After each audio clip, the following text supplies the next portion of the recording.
Hey everybody, welcome back to the channel. If you've been following the crypto market closely, you already know that things are moving at lightning speed.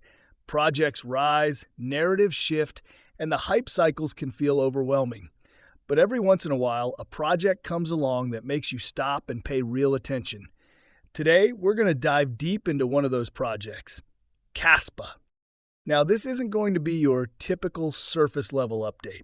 We'll cover fundamentals, recent data, whale movements, price action, predictions, and even the philosophical debates happening inside the Kaspa community itself. Whether you're already holding Kaspa, thinking about buying, or just curious about why so many people are buzzing about it, this video is for you. And stick around until the end. Because the controversy I'll share about Kaspa's development direction could completely change the way you think about its future. So, let's not waste time. Let's jump straight into Kaspa. This video is for educational purposes only. It is not financial advice. Always do your own research before investing in crypto.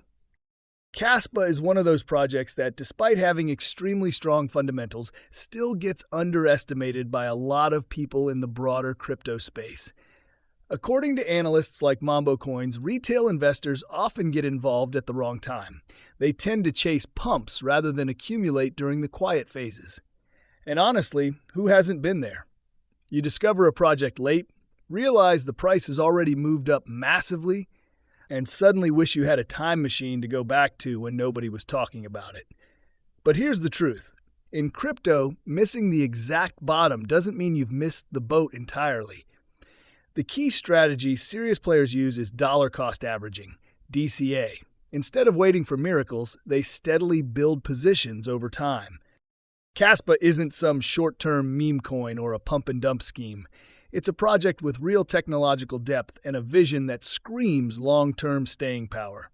The real question is, are you seeing it for what it is, or are you still waiting for some kind of miracle entry point that may never come? Let's talk numbers. Recently, Kaspa Daily reported that Kaspa exchange balances reached an all-time high. At first glance, this might seem like a boring statistic, but it's actually very telling. When more coins are sitting on centralized exchanges, it means liquidity is shifting. There are simply more tokens available for trading, and when liquidity builds up like this, price volatility can follow. That could mean sharper upward moves when demand kicks in, or of course, steeper sell-offs if sentiment turns negative. So, is this bullish or bearish? It depends on how you interpret it. To me, it signals that traders are arming themselves with ammunition. They're getting ready for action. Once the trigger is pulled, whether that's a new narrative, an exchange listing, or a macro market push, fireworks are almost inevitable. What do you think? Are we in an accumulation phase right now, or is this just a setup for a sell-off trap? Another key development comes from Kaspa's Layer 2 ecosystem. According to Scape Squad, the total value locked TVL in Kaspa's L2 solutions currently sits at $530,650. Now, TVL might just sound like another technical metric, but in crypto it's huge. It shows how much real money users are willing to lock up in a system. And that reflects confidence. Developers, early adopters, and users don't commit funds unless they believe something significant is coming. Even more exciting, these numbers are expected to increase dramatically after zero-knowledge proof integration rolls out. That's a cutting-edge cryptographic advancement that could make Kaspa's Layer 2 ecosystem both faster and more private.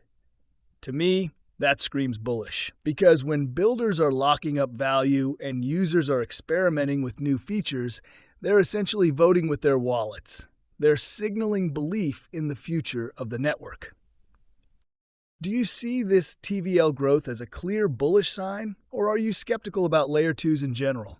Now, let's talk about what everyone secretly wants to know. Price predictions. Crypto influencer Mitchell Lim posted a tweet that really illustrates how market psychology changes over time. He joked about how at 7 cents, people laughed at Kaspa. At 10 cents, they laughed again. At 85 cents, the laughter quieted. By $1.51, the tone shifted to worry. At $5.43, suddenly the same people weren't laughing at all. And by $10.89, they'd be crying. It's funny, but it also reveals something deep about how people react to price action. At first, they dismiss it, then they resist it. Finally, they can't ignore it anymore. Here's where it gets controversial. If you'd asked me 2 days before Nick Szabo's recent comments about Kaspa, I would have said buckle up. Those higher price levels might be closer than you think. But now, after his remarks, the outlook looks a bit different. According to Szabo, the journey to even $1 per Kaspa might take up to 10 years. That's not the quick moonshot narrative most retail traders want to hear. But honestly, it might be the realistic one. My take? In crypto, patience is everything.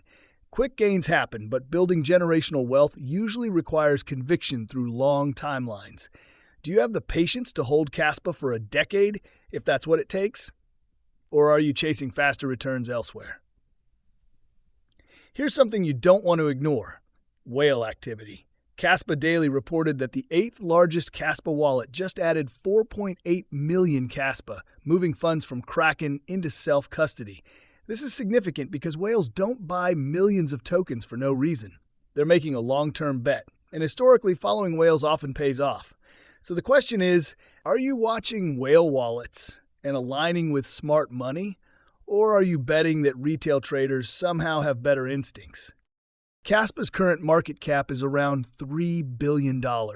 That's still relatively small compared to top-tier crypto projects. With thick liquidity and growing adoption, when, not if, major Tier 1 exchange listings happen, Kaspa could enter a serious phase of price discovery. But remember, timing is everything. Many coins pump hard on listing rumors, only to dump after the actual listing. The difference lies in fundamentals. If a project has staying power, the listings only accelerate its long-term growth. And in Kaspa's case, the fundamentals are rock solid. So the real question becomes, will exchange listings be the catalyst that propels Kaspa into the mainstream, or are they a bit overhyped? Let's look at how Kaspa's price has actually behaved. At the end of 2023, Kaspa bounced from 3 cents to 13 cents. Then it corrected back into the 7 to 9 cent range before spiking again to 17 cents. Since then, it has mostly consolidated between 7 and 12 cents. Key support levels sit around 7 to 8 cents, a zone where buyers have consistently stepped in. On the upside, resistance remains near 12 to 17 cents. Traders are now watching to see if new demand will push Kaspa back toward the middle or upper end of that range. My read on this: we're in a classic accumulation phase. The sideways movement isn't weakness, it's consolidation before the next major leg up. What's your take? Are you comfortable buying at support, or are you waiting for confirmation of a breakout above 12 cents? Kaspa Daily also shared a liquidation heat map that highlights where price might move next. Large liquidation clusters sit between 7.2 to 7.3 cents on the downside and 9 to 9.2 cents on the upside. These levels act like magnets. When price enters these zones, traders forced to cover their positions create momentum. That's why some traders treat heat maps like self-fulfilling prophecies. So what do you think? Do you use liquidation heat maps as part of your trading strategy, or do you dismiss them as noise? Now here's where things get fascinating. According to Kaspa Sirius, the future roadmap of Kaspa was secretly outlined as far back as 2007, even before Bitcoin was released. Some of these ideas even hinted at innovations similar to what we now call VPROGs, and the Kaspa founder Yonatan Sampolinski has hinted that VPROGs themselves aren't even the endgame. This suggests Kaspa's long-term roadmap goes far beyond what's been publicly discussed. If true, it means holders today are extremely early. Do you believe in this kind of long-term vision, or do you prefer projects that show immediate results?